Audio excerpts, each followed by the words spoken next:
दोस्तों welcome back to my YouTube channel. तो आज का हमारा टॉपिक है हाइपरथायरॉयडिज्म। हाइपरथायरॉयडिज्म क्या होता है सब कुछ जानेंगे। यह एक हमारी एंडोक्राइन सिस्टम की डिसीज होती है। तो चलिए देखते हैं कि ये क्या है।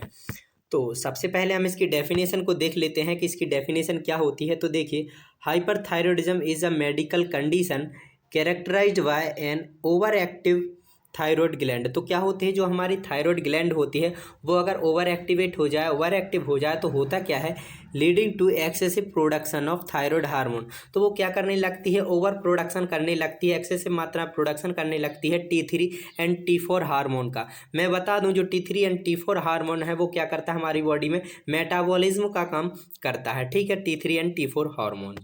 चलिए देखते हैं आगे। अब तो इसकी एटियोलॉजी समझते हैं कि ये क्यों होता है, मतलब क्या कॉजेस होते हैं। तो सबसे पहले क्या है, एक्सेसिव आयोडीन इनटेक। अगर आप बहुत ज़्यादा आयोडीन सप्लीमेंट लेते हैं, आयोडीन की मात्रा बहुत ज़्यादा लेते हैं, तो कहीं ना कहीं इससे होने के चांसेस बहुत ज़्यादा बढ़ जाते हैं। ठीक है। एंड लाइफ स्टाइल मॉडिफिकेशन, जो लाइफ स्टाइल है, खान पान है, रहना सहना है, तो अगर आप उसमें चेंजेस करते हैं तो कहीं ना कहीं ये हाइपरथायरॉयडिज्म के चांसेस हो सकते हैं। ठीक है। एंड स्ट्रेस लाइफ इवेंट, मतलब कि आप बहुत ज़्यादा स्ट्रेस लेते हैं तो भी होने के चांसेस होते हैं। थायरोडाइटिस, थायरोडाइटिस का मतलब होता है कि जो हमारी थायराइड ग्लैंड है, अगर उसमें इन्फ्लामेशन हो जाता है, इन्फेक्शन हो जाता है, तो कहीं ना कहीं उसके कारण से भी ओवर प्रोडक्शन होने लगता है T3 एंड T4 हार्मोन का। ठीक है। इसके बाद सेकेंडरी डिसीज कंडीशन, अगर पहले से कोई डिसीज कंडीशन, मतलब पहले से कोई डिसीज हो, या फिर पिट्यूटरी ग्लैंड में कोई डिसीज हो गई हो, या कहीं भी कोई भी डिसीज हो, तो कहीं ना कहीं ये थोड़ा बहुत अफेक्ट कर सकता है किसको, थायराइड ग्लैंड को। ठीक है। इसके बाद बात करते हैं excessive injection of thyroid hormone. अगर आप बहुत ज़्यादा थायराइड हार्मोन का सेवन करते हैं, मेडिसिन के द्वारा थायराइड हार्मोन को लेते हैं, तो कहीं ना कहीं उससे भी चांसेस होते हैं कि T3 T4 हार्मोन का प्रोडक्शन ज़्यादा हो जाता है, हमारी बॉडी में एक्सेसिव मात्रा में बढ़ जाता है। ठीक है। इसके बाद इन्फेक्शन, अगर कोई इन्फेक्शन हो जाता है थायराइड ग्लैंड में, तो उसके कारण से भी होने के चांसेस होते हैं। एंड थायराइड कैंसर, जो थायराइड ग्लैंड होती है, अगर उसमें कैंसर होने के चांसेस हो जाए, कैंसर हो जाए, तो कहीं ना कहीं ये भी क्या करता है कि हाइपरथायरॉयडिज्म को बढ़ावा देता है। इसके बाद हम बात करते हैं रिस्क फैक्टर की, किसके रिस्क फैक्टर क्या होते हैं। तो सबसे पहले है रिस्क फैक्टर में क्या क्या है, जेनेटिक, मतलब कि ये हो सकता है कि अगर आपकी फैमिली में किसी को, आपके पेरेंट्स को हो, तो हो सकता है कि आपको भी होने के चांसेस हो।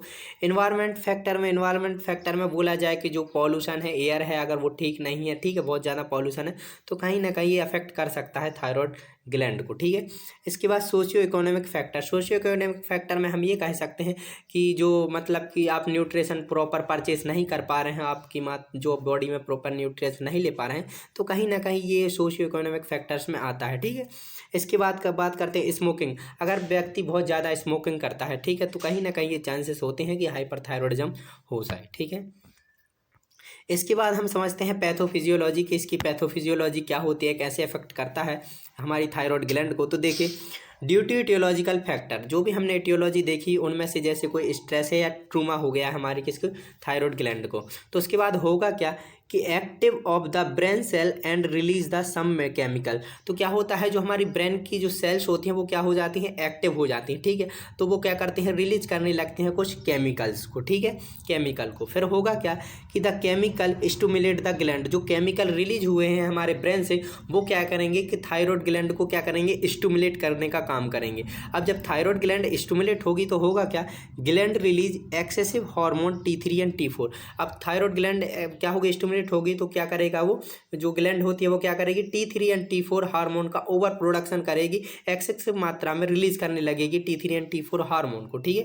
तो उसके बाद होगा क्या कि अगर T3 एंड T4 हार्मोन बहुत ज़्यादा मात्रा में निकलेंगे हमारी थायराइड ग्लैंड से, तो होगा क्या, मेटाबॉलिक फंक्शन अल्सो इंक्रीज, मतलब कि T3 एंड T4 हार्मोन का क्या काम है, मेटाबॉलिक फंक्शन करना। ठीक है, मेटाबॉलिज्म करना।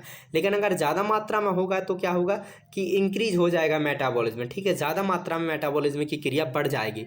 उससे होगा क्या कि increase the activity of sympathetic nervous system, जो हमारा सिंपैथेटिक नर्वस सिस्टम का वर्क होता है वो क्या हो जाएगा, बहुत ज़्यादा इंक्रीज हो जाएगा, एक्टिवेट हो जाएगा। तो कुछ ये पैथोफिजियोलॉजी होती है हाइपरथायरॉयडिज्म की। चलिए, इसके बाद हम समझते हैं क्लिनिकल मैनिफेस्टेशन के क्या साइन और क्या सिम्टम्स देखने को मिल सकते हैं। तो सबसे पहले हम गैस्ट्रोइंटेस्टाइनल की बात करते हैं, तो उसमें कौन कौन से सिम्टम्स देखने को मिलेंगे।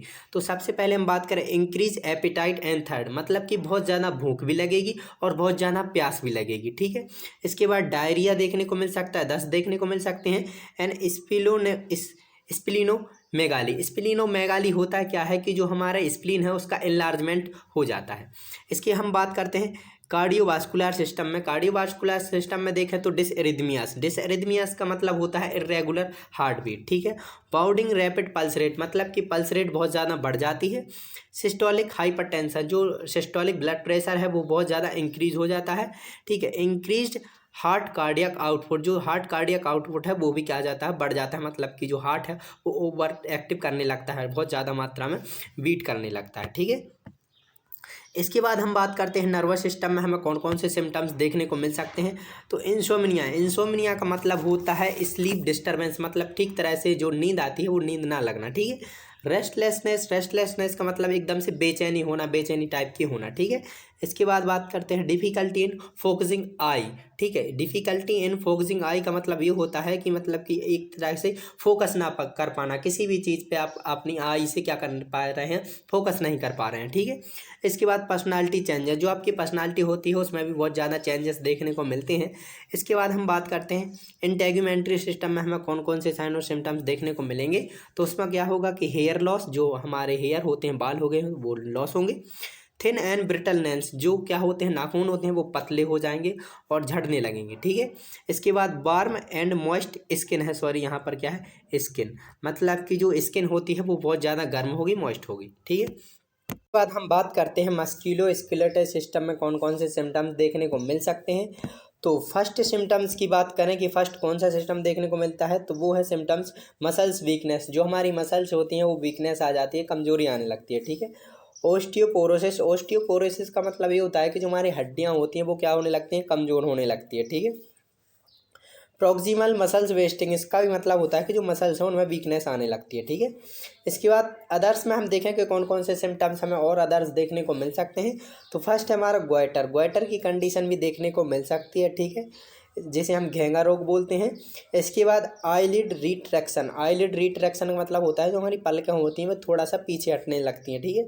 इसके बाद बात करें इंक्रीज रेस्पायरेटरी रेट, जो हमारी रेस्पायरेटरी रेट होती है वो क्या होती है, एकदम से इंक्रीज होने लगती है, ठीक है। Dyspnoea on mild exertion, dyspnoea and mild exertion का मतलब होता है कि जो हमारी सांस लेने में तकलीफ होने लगती है, शुद्ध बोले तो क्या होने लगती है, सांस लेने में कम तकलीफ होने लगती है। इसके बाद हम बात करते हैं डायग्नोस्टिक एवेल्यूएशन की, कि डायग्नोस्टिक एवेल्यूएशन हमें कौन कौन से करवाने चाहिए जिससे पता चल सकता है। तो हिस्ट्री कलेक्शन सबसे पहले, देन उसके बाद फिजिकल एग्जामिनेशन, इसके बाद हम ईसीजी कर सकते हैं, रेडियो एक्टिव आयोडीन अपटेक, ठीक है। इसके बाद क्या है, लेबोरेटरी टेस्ट में हम serum free T4 and TSH level check करेंगे, जिसमें TRH stimulation test and thyroid scan. तो क्या होते हैं, मैनुअली डायग्नोस्टिक एवेल्यूएशन होते हैं जो किए जाते हैं।